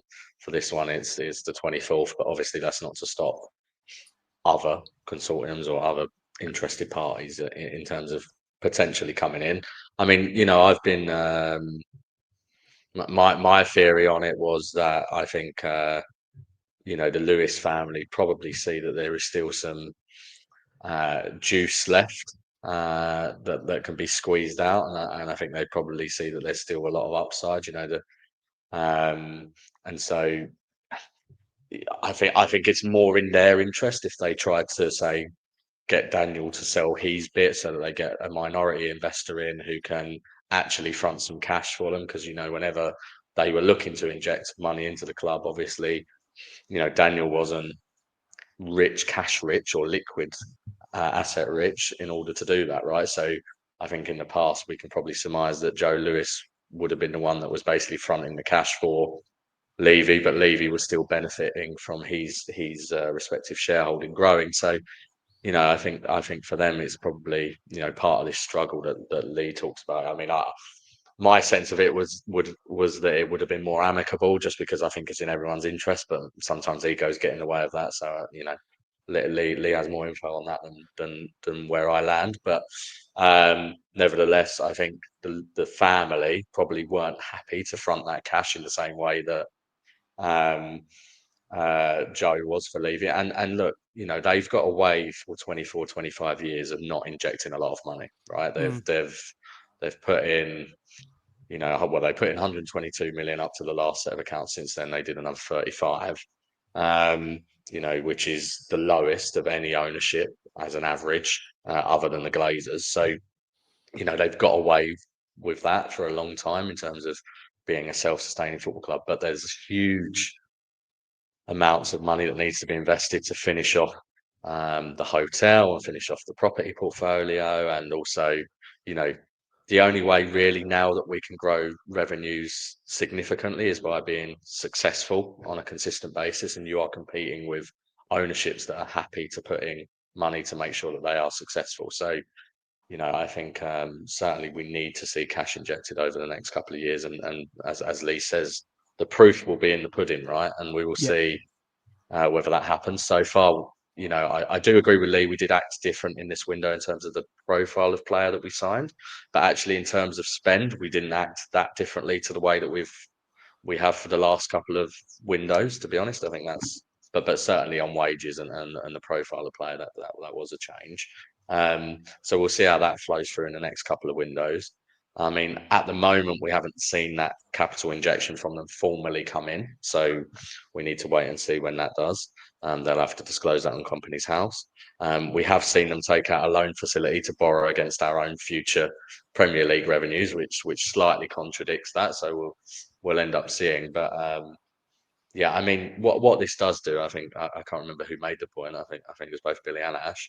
Is it does put pressure, I think, because if we see what maybe as I think they said, the grass is greener somewhere else, and a lot of us speculated this anyway. If the Lewis family, as they've rebranded themselves, are really serious, they need to prove to us they're serious, right? Otherwise, I think if we see windows that have been like the last 25 years, and we see that lack of ownership investment, I think it's going to fuel change for Tottenham, more than ever, right? I think everyone's willing to give them probably 2 windows. The January one is tough, but probably the January window next summer, and see what happens. But the proof will be in the pudding. Well, judging by Lee, what he said from his contact, we're going to own the transfer window. I want Billy, Ash, and Connor in bed by 9 every night for January, and Lee, you get some sleep as well. Bill, close on this subject. We've got to do a quick 5 on Boardroom, Glimt. Give us close on this subject, Bill, for you. I can see you're unmuting there. Anything else you want to say on this final subject? Just in terms of the 24th of October, if you read this guy's tweets, which is a crazy thing to say about someone that might be buying us, but he's very active on Twitter, but he's very bullish about the situation. He's talking about he's adamant that something is going down. So maybe he's going to look stupid, or someone looks stupid along the line, but obviously, just because he's bid doesn't mean it'll be accepted or anything like that. But he is absolutely adamant on it. If you read his tweets, he's adamant that something is going down. But he's got the countdown on there. So it'll be interesting to see what happens. And I don't obviously, the noise coming out of the club is it's not for sale, but he's certainly adamant that something's going to happen in terms of at least a bid. Yeah, it's going to be to see how it does pan out. I'm sure, Macca, you will try and keep us as updated as you can in the world of Tottenham, where things, of course, do always change. Look, in terms of changing, Spurs are changing back, of course, to Champions League football for Tuesday. We're back in action for the visit to Boardroom Glimt. Yes, Boardroom back on the menu. Who expected that for this season? Champions League this time around, the glitz and glamour of the Champions League. We've had a fairly good start, of course, to Champions League life so far, and we want to continue that obviously good feeling by hopefully getting 6 points out of a possible 6. Ash, we are going to start with you. Look, at the moment, it feels unlikely we're going to hear anything new in terms of Dominic Solanke, who is still struggling out with injury. According to Thomas Frank, Pat Matassar was the person who ran into Solanke that caused that injury. But at the moment, really, we're kind of as where we are. Maybe there's an opportunity that Colomwani comes back into the squad. Are you expecting a huge amount of rotation between now and Tuesday, Ash, for you when it comes to turning that attention to Boardroom? I think Solanke's injury is carried on from last season. I think he might need to do some type of surgery on it. But I think they're putting it off, and they're trying to avoid that situation. I think that's why it's taking so long. It's quite frustrating. And then I think with Colomwani, I've never heard someone have a dead leg for this long, which makes me have a conspiracy theory that he was slightly overweight. He's not fit. That's why he's recovering. It's taking a little bit longer, in my opinion. Obviously, I can't verify this, but I just personally think, from my own head, just putting 1-on-1 together and getting 3, which we normally do as fans, I just think maybe that's the reason why Frank's not playing him, because Frank likes his players 100% sharp, ready, fit, and raring to go. And maybe Mwani missing that pre-season, coming back late from the Club World Cup, not training with the PSG group. Obviously, him and Enrique fell out. So when we signed him on loan, he's come back and he's not in the condition or up to the speed where, Thomas Frank has his, KPIs. He's got his levels where he might check players. They need to be at a certain level of fitness to actually perform and play and get into the squad. It's a bit different from the previous coach. Sometimes, you'd have your favorite players and you just want to play them and run them pretty much into the ground. I think with Thomas, he wants to make sure his team, his players are fully fit. So, but in terms of like swapping around, I think we have seen a lot of experimentation in terms of midfield, and I expect to see maybe Sarr come in. I think Bergvall has been playing the last 2 or 3 games, and what we have seen is a trend where you do see a player drop in performance. You might not see an injury, you might not see them physically look up and down, but mentally they don't look as sharp. Their performances drop. Something's just not quite right about them. And I think Bergvall, in his last game, we know his quality, we know what he's about. I think that level of where he's normally performing at has dropped off. And I think Sarr, coming back from injury and then featuring and helping us to get that win in terms of doing a nice little layoff cushion ball into Paulinho, he's going to be given his chance, because I do see them kind of battling for the same place at times, depending on the game. I do profile them very similar as 8s that like to box crash or run in late, or like to ball carry when the space is available. And I just think in terms of coaching, Bergvall, we won't see the best of him until maybe season 2 or even season 3. I think the following seasons we're going to see maybe more of improvement in terms of him developing in that midfield, knowing when to go, when to stop. But I think on the left-hand side, it'll be interesting. I think what we've said it already in the show, he just needs to stick with a player and just let it run out, see it play out, and maybe just trust maybe either Odobert on the left or maybe go for a Tell. People might have said, maybe Richarlison could do a job there. I'm not too sure. But Tell did come on and he did do an offensive action where he was carrying the ball, dribbling a bit more. He was the one that fired the ball across into the box, into Sarr, that made that goal happen for Paulinho to put in the back of the net. So he's going to probably play around with that left-hand side. People say that actually Frank sees Tell more as a striker. If that's the case, Richarlison might get dropped, because Richarlison, a few fans aren't happy with his performances at the moment in terms of actually being involved or making a difference in the actual box. And so maybe there's a selection swap around in that front 3 where we see maybe Tell go up top. You're seeing Odobert on the left. You're seeing Sarr come into that midfield. And the interesting thing will be if he does use Xavi Simons as a number 10 and uses Paulinho as the number 6, and that would be the midfield 3. Because if we're looking at profiles, you've got one that sits and can kind of spray the ball into the channels or switch to play in Paulinho. And then you've also got him as a destroyer as well. So he's a defensive midfielder. Then you've got your box-to-box type, which kind of ticks the box for Sarr or Bergvall. And then you've got the creative 10, that someone that likes to live in between the lines, meaning the defensive line and the midfield line. And they're the ones that find the attackers. They're the ones that get shots off or carry the balls in dangerous positions and make things happen.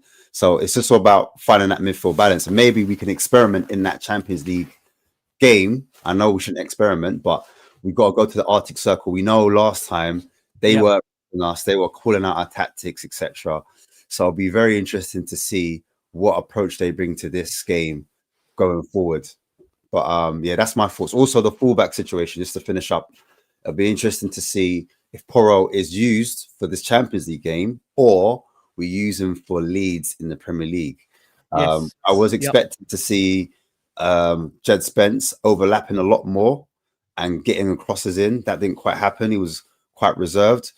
Was Frank asking him to do the Porro role? Because I know Porro doesn't get up and down as much. He's almost creating a back 3 in the fence, and that's the shape. Like when we lose the ball, we've got a steady back 3 as opposed to a back 2. So it'll be interesting to see what fullbacks he goes with, and if they give any more tips for Udogie. As I said earlier on, can Udogie get those crosses into the box earlier, and can players keep up with him? So maybe even Kudos dropping out, you could see that with Brennan Johnson getting a little run, a little cameo on that right hand side, because I do think he looks better on the right than what he does on the left. And if we are to transition at times when the doggy's on the ball, we need someone on that back stick, and I think Johnson's got the good movement to do that. But yeah, I wouldn't be mad if Kudos starts, put it that way. It's going to be an interesting game. I mean, Colin, come over to you in terms of the nature of this one. It's going to be interesting. Again, it's a 2-week 2-game week for Frank. He's going to find again the right solutions for Bodø, then to come back and face a Leeds United side that have made a decent start to the season so far. Obviously, under Daniel Farker and going to Ellen Road, we know is never an easy task, despite Spurs making it look easy on their last visit to Leeds. Similar to what Ash said there in terms of getting that selection right, what do you think you'll see in terms of rotation and changes ahead of, again, a 2-game week for Thomas Frank? Yeah, I agree. I can see Sarr coming in for sure. I think, yeah, Ash was spot on. You know, Bergval's played a lot recently, and obviously Sarr was injured, recovered from that injury, and you know, obviously had a cameo on Saturday. So I definitely see him coming in. I think it's an interesting one because I mean, there's a big benefit in the fact that we are playing them now and not in the deepest, darkest bit of winter for them, which is helpful. And obviously, we do want to keep the momentum in terms of the Champions League and make sure that we qualify as quickly as possible. So I'm hoping there isn't too much change. You know, you'd obviously expect the 2 centre backs from there and Van der Ven will play again.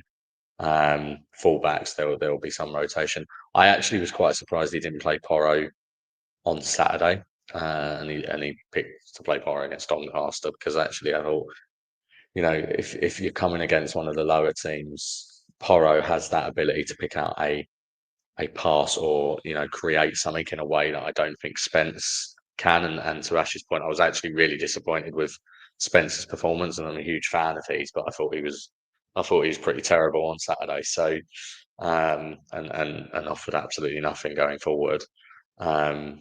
It's a bit perverse with him that he seems to play better when he plays on the left, although that's certainly defensively rather than going forward. So yeah, I suspect that he'll have to pick which way he goes in this one.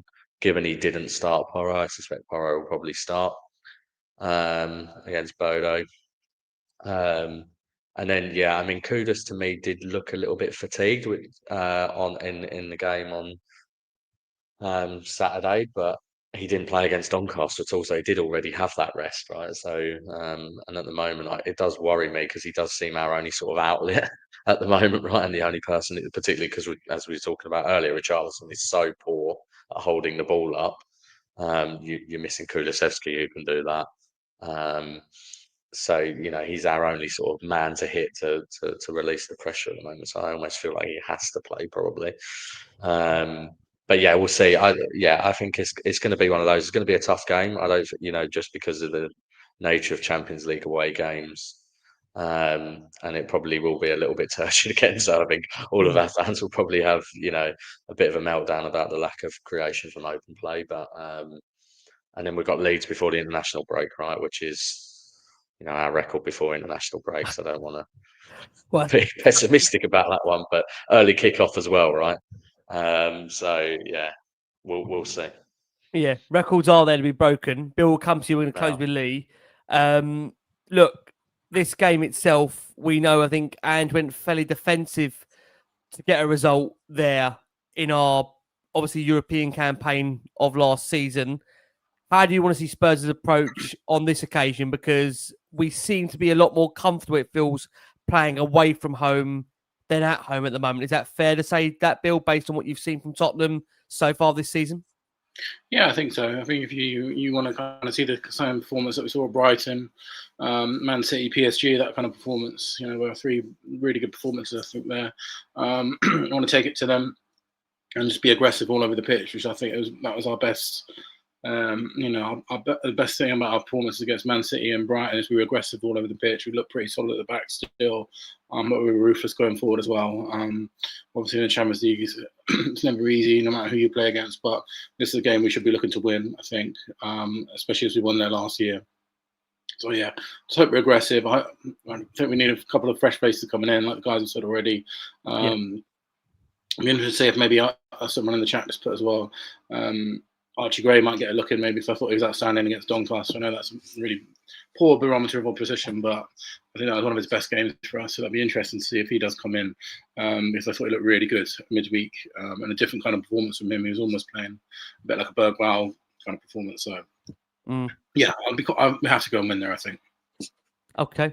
listen, also interestingly to bring you in, it's an artificial pitch. I'm not sure if that makes a massive difference because of the fact, again, I said to Connor and to Ash and to Bill, it's a 2-game week. So we need to find a way, Lee, of eradicating this international break curse where Leeds United at Ellen Road is not going to be an easy place to go. But again, it is up to Frank, as I've said, to Jason as well. This is down to where Frank's management is going to be very, very crucial to manage 2-game weeks. Because to be fair, I think when you compared his record at Brentford last season to this season, that is where that kind of drop-off came from in terms of trying to figure out a way of getting results where Brentford had 2-game weeks. Obviously, with Tottenham, it's slightly different.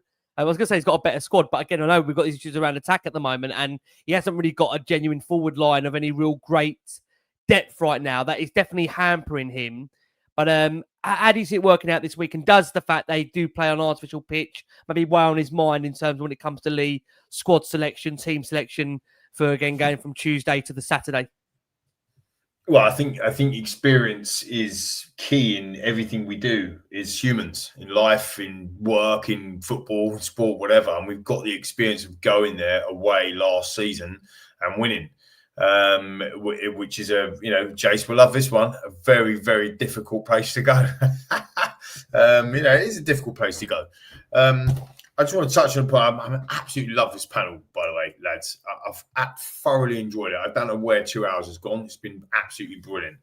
Just want to pick up on what Ash just said earlier about some of the youngsters. Like Odebear's 20, Tell's 20. Even Xavi Simons is 22. Right? These are, do you remember what you lot were doing when you were 20, 22? I mean, there's probably some of you still are. It's not broadcast on this show, that's for sure. Yeah, you know what I mean? Bergval's 19. You mentioned Archie Gray as well. He's only 19 still. Sar's now 23. Can you believe Sar's 23 now? And a doggy, he's still only 22. So when you look at, I've pulled these names out because these are everyone that's under kind of, your mid-20s type of thing. And a lot of these players, if not all of them, are first-team players, right? They're first teamers and they're young. I totally agree with Ash, and I think we've all said it. Bill, you said it earlier. We need to nail a left winger. Right, we ain't got one. Right, in terms of no one's coming in new today, tomorrow, and January until we own the transfer window, Rick. So let's turn around to Tell's not even registered for the Champions League squad, so you can forget him. So it'll be Leeds. Yeah. So let's turn around to Tell and or Odebear and say, do you know what? Boys, or one of them, let's go Odebear. Well, Odebear, you are my number one. You are my left winger. I want you to go and tear it up. You're 20 years old. Go out there, play with no fear, and turn it on. You're going to get Champions League games. You're going to get Premier League games. We can switch you in and out with Tell, whatever, right? The problem that we've got with both of them lads, I don't want to patronise them by saying they're boys, but both of them lads is that they don't play every week. This is the fucking problem. And like everybody this is not a Thomas Frank thing either. He's rotating. He's still figuring it out, right? Yeah. But everybody knows in football that consistency is key. Momentum. You build momentum, you get consistency is key. It's absolutely key. You've got to give Odebear, mate, you got the shirt. Here you go, son. You got 10, 20 games, 15 games, whatever. Crack on. I really think that's the way to go with it. Because I think we just half the audience. Well, no, I mean, look, at the end of the day, whether or not it's Odebear, again, don't manifest that, Rick. Don't be manifesting that stuff. Hey, manifesting that negativity. No, Xavi, right? Xavi Simons, right? I said this on the group. Are you on the group, Rick? I can't remember if I put it in the big group or not. I don't know. But I said about Xavi Simons before the game, if he plays left wing, we're going to struggle. If he starts as a 10, we'll win the game. And he put him as a left winger. And he's not. Look, I think he played 41% of his matches last season at RB was as a left winger, weirdly enough. And he was obviously, doing some brilliant numbers. But that guy is our only creative player in the number 10. Exactly what Ash said. I totally agree. Paulini is a holder, as a sitter, as a destroyer. Bergval or Sarr, up and down as eights. Bentancur can do that. He used to do that. Bentancur can do that. If need be as well. And then Xavi is your creative guy, the number 10 person that's going to sit in between the lines. So, when you say that, you talk about Doggy, he's only 22. Like when all of them boys are playing, it's very, very young. It's a very young squad. And I'm not saying that there's nothing wrong with youth. the point I'm actually making is that it's brilliant to have youth, but we should be all over them then. If they're fucking 20 years old, they should be running, pressing, smashing, going, where's the man-to-man pressure? This is why I didn't see nothing like that against Wolves. I saw a mid-block, which is shocking. So, for me, with Bodø, it's going to be a very tough away game unless we're thinking about Leeds before we play Bodø. And this is the problem. And it shouldn't be a problem. It should be fun. We should be looking forward to Bodø and looking forward to Leeds away. This is what we should be doing, but we don't. It's a nightmare. How we're going to struggle? No, let's just go in there and go. We're going to go with our best possible team against Bodø. We're going to tear it up. We're going to smash them off the artificial park, and then we're going to return to Ellen Mode, and we're going to turn them over in the early kickoff. It's simple, isn't it, lads? That's how it works. Got it, Macca. Back-to-back predictions. Then what are we going for? We're going to fucking lose all day long. Bodø. Prediction wise, I don't know. It does depend, like the boys have said. It depends on in what he selects and how he's going to go. I would actually, when you look at the Champions League home games that we've got versus the away games, I think 16 points gets you into the top 8. And statistically, you get 16 points gets you into the top 8. You can virtually get on paper 16 points from your home games, but our home games in the Premier League are shocking, but in Europe, we're very good. So let's go and win our home games in Europe. But don't worry about Bodø, Glimt. We'll take a draw, we'll come back, and we'll beat Leeds away. Love it. Superb. Okay. There's a prediction in there somewhere. I'll let you be the judge of it. I don't know what it was, mate. I'm sitting on the fence. Bill, what are we going for? Big week. Big week before another international break. What are we going for? I'm going 1-0, 3-0. I think we'll win both of them. Two clean sheets. We're going to finally break that. I'm going to manifest breaking that international break curse finally. Absolutely. It's got to come eventually, hasn't it? Come, what we're going for. Couple of big games, big week again. They all feel like big weeks now. We've got a massive schedule coming along. Their fixtures are coming thick and fast. And by Lee's admission of January, we ain't getting no sleep on this bloody show. Come, what we're going for. I'll be optimistic as well. I think we'll beat Bodø 1-0 and beat Leeds 2-1. Okay. Ash, you're going to continue the trend for us? What are we going for?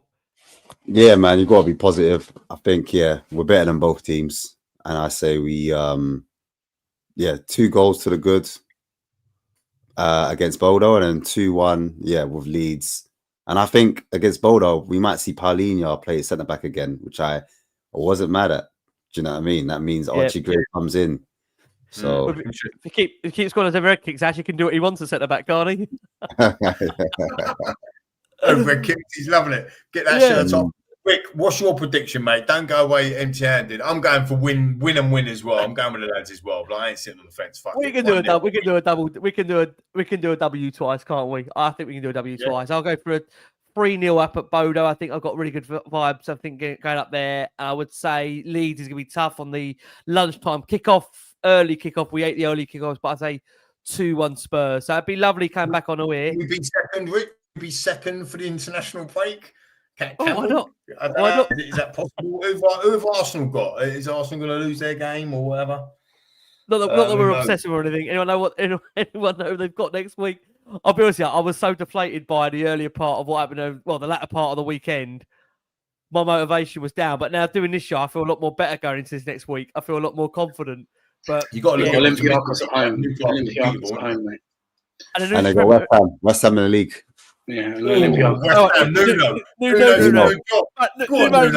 New manager bounce. Let's hope for it. I want to say a massive thank you to what has been, like Lee said, a cracking panel. Lots going on around Spurs at the moment. So, Bill, thank you so much. If it's by Lee's admission, we ain't getting no sleep for a while, mate. So, get some late nights in, Bill, if you can for us, yeah? Of course, mate. Of course. Top man. In the build-up to that transfer window being open. Got the countdown going in January. Jason's cursing it. We're loving it. Thank you so much. Ash, get those stats ready. God, it feels like it's going to come around so fast again. Ash, thank you, mate. Always a pleasure. Look forward to having you back on this real soon. Double sesh for Ash this week, mate. Thank you so much. Catch Ash over at Spurs Kings TV. Con, sorry, mate. We dragged you off what was going to be annual leave.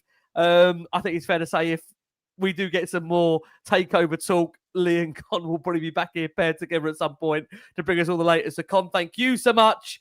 And guys, girls, thank you so much. Over 5,500 of you that watched us live. Again, thank you so much for all your incredible support for Last Word on Spurs. We want more goals. We want more wins. We don't ask for too much. Will we get more? We'll see. From Bill, from Ash, from Con, from Macca. We've been the Last Word on Spurs. Keep safe, keep well. And as always, come on, you Spurs.